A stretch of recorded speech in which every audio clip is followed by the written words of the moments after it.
Os padres, tomando a ideia dos fariseus, transformaram em diabos os deuses pagãos, Mitra, Serapis e outros. A Igreja Católica Romana denunciou a adoração antiga como comércio com os poderes da escuridão.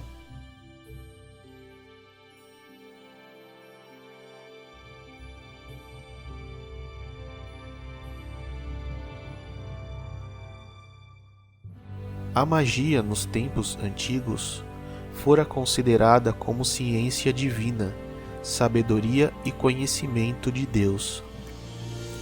A arte de curar nos templos de Esculápio e nos santuários do Egito e do Oriente sempre foi magia.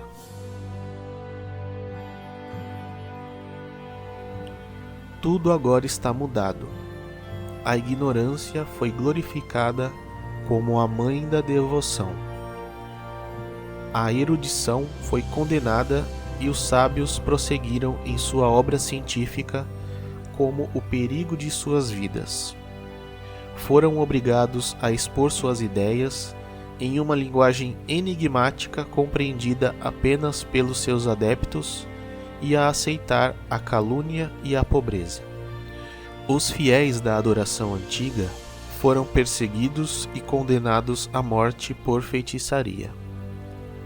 Os descendentes dos gnósticos e os precursores dos protestantes foram caçados e exterminados sob acusação semelhante. O próprio Martinho Lutero foi acusado de conivência com Satã em pessoa.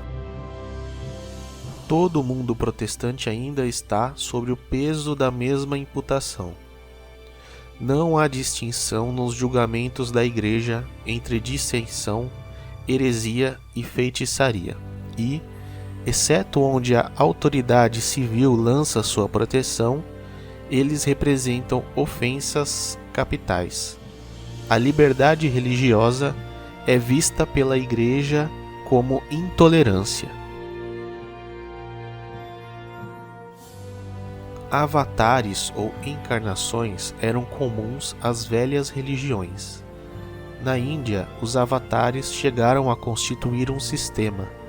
Assim, doutrinas tão óbvias para os cristãos eram os arcanos supremos do paganismo.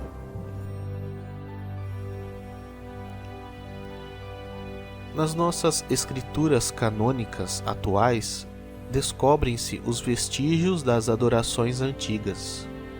E nos ritos e nas cerimônias da Igreja Católica Romana, encontramos as formas da adoração budista, suas cerimônias e sua hierarquia. Os primeiros evangelhos, que já foram tão canônicos quanto os 4 atuais, contém páginas tomadas quase integralmente das narrativas budistas. Compreendemos prontamente por que a Igreja Católica Romana está ansiosa para manter o vulgo na ignorância mais completa da Bíblia hebraica e da literatura grega. A filosofia e a teologia comparada são seus inimigos mais mortais. Os gnósticos foram os primeiros cristãos a possuir algo como um sistema teológico regular, e é bastante evidente que Jesus é que foi adaptado para Cristo em sua teologia, e não foi a sua teologia que se desenvolveu a partir dos seus ditos e das suas ações. Seus ancestrais afirmam, antes da era cristã, que a grande serpente, Júpiter, o dragão da vida, o pai e a divindade do bem, deslizara para o leito de Semelê, e os gnósticos pré-cristãos, com uma modificação, aplicaram a mesma fábula ao homem Jesus e afirmaram que a mesma divindade do bem, Saturno, na forma do dragão da vida, deslizou sobre o leito da menina Maria. A seus olhos, a serpente era o Logos, Christus, a encarnação da sabedoria divina, por meio de seu pai, Enóia, e sua mãe Sofia. Poimandres, o Logos, surge da escuridão infinita e cobre a terra com nuvens que, em forma de serpente, se espalham por sobre toda a terra. Logos é a mais velha imagem de Deus e é o Logos ativo. O Pai é o pensamento latente. Sendo esta ideia universal, encontramos uma fraseologia idêntica para expressá-la entre os pagãos, os judeus e os cristãos primitivos. Parece impossível e, todavia, esta é a triste realidade que, entre todas as várias nações da antiguidade, não houve uma só que acreditasse num diabo pessoal mais do que os cristãos liberais do século XIX. Nem os egípcios, que Porfírio chama de a mais erudita nação do mundo, nem os gregos, seus fiéis imitadores, caíram em absurdo tão grande. Podemos acrescentar que nenhum deles, nem mesmo os judeus antigos, acreditaram no inferno ou numa condenação eterna. Em todo lugar em que a palavra inferno ocorre nas traduções dos textos sagrados hebraicos, ela está distorcida. Os hebreus ignoravam essa ideia, mas os evangelhos contêm exemplos frequentes de compreensões erradas. Assim, quando Jesus diz: "E as portas do Hades não prevalecerão contra ela", o texto original apresenta as portas da morte. Em nenhum lugar aparece a palavra inferno aplicada com o significado de condenação, seja temporária ou eterna, utilizada no Velho Testamento com o sentido de que lhe deram os forjadores desse dogma. O próprio Pedro nos dá prova desse fato. Em sua segunda epístola, o apóstolo, no texto original, diz sobre os anjos pecadores que Deus os lançou ao Tártaro. Essa expressão, que lembra muito inconvenientemente a guerra entre Júpiter e os titãs, foi alterada e agora apresenta "os lançou no inferno". No Velho Testamento, as expressões portas da morte e câmaras da morte aludem simplesmente às portas do túmulo, mencionadas especificamente nos Salmos e nos Provérbios. O inferno e seu soberano são ambos invenções do cristianismo contemporâneos do seu poder e do recurso à tirania. Assim como Tifon era a sombra escura de seu irmão Osíris, Piton é o lado mau de Apolo, o brilhante deus das visões, o vidente e adivinho.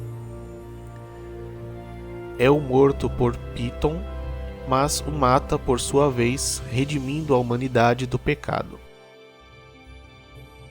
Foi em memória dessa façanha que as sacerdotisas do deus Sol se vestiam com peles de serpente, típicas do fabuloso monstro. Sob sua poderosa influência, a pele da serpente era considerada magnética. As sacerdotisas caíam em transes magnéticos e recebiam de Apolo as suas vozes, tornavam-se proféticas e proferiam oráculos. Além disso, Apolo e Piton são apenas e moralmente andrógenos. As ideias do Deus Sol são todas duais, sem exceção. O calor benéfico do Sol traz o germe à existência, mas o calor excessivo mata a planta. Quando toca a lira planetária de 7 cordas, Apolo produz a harmonia, mas como outros deuses sóis, sob seu aspecto sombrio, ele se torna o destruidor Piton. Sabe-se que São João viajou pela Ásia, uma região governada pelos magos e imbuída de ideias zoroastrinas, e naqueles dias repleta de missionários budistas. Se ele não tivesse visitado esses lugares e entrado em contato com os budistas, seria duvidoso acreditar que o Apocalipse pudesse ter sido escrito. Além das suas ideias do dragão, dá narrativas proféticas inteiramente desconhecidas dos outros apóstolos e que, relativas ao segundo advento, fazem de Cristo uma cópia fiel de Vishnu. Assim, Apolo e Piton, Osíris e Tifon, e Cristo e a serpente são termos equivalentes. Todos eles são logos, e um é ininteligível sem o outro. Como não se poderia saber o que é dia se não se conhecesse a noite? São todos regeneradores e salvadores, um no sentido espiritual e outro num sentido físico. Um assegura a imortalidade para o Espírito Divino, o outro a concede através da regeneração da semente. O Salvador da humanidade tem de morrer, porque ele oculta à humanidade o grande segredo do ego imortal. A serpente do Gênesis é amaldiçoada porque disse à matéria: não morrerás. No mundo do paganismo, a contrapartida da serpente é o segundo Hermes, a reencarnação de Hermes Trismegisto. Hermes é o companheiro constante e o instrutor de Osíris e Ísis. É a sabedoria personificada, como Caim, o filho do Senhor. Ambos construíram cidades, civilizaram e instruíram a humanidade nas artes.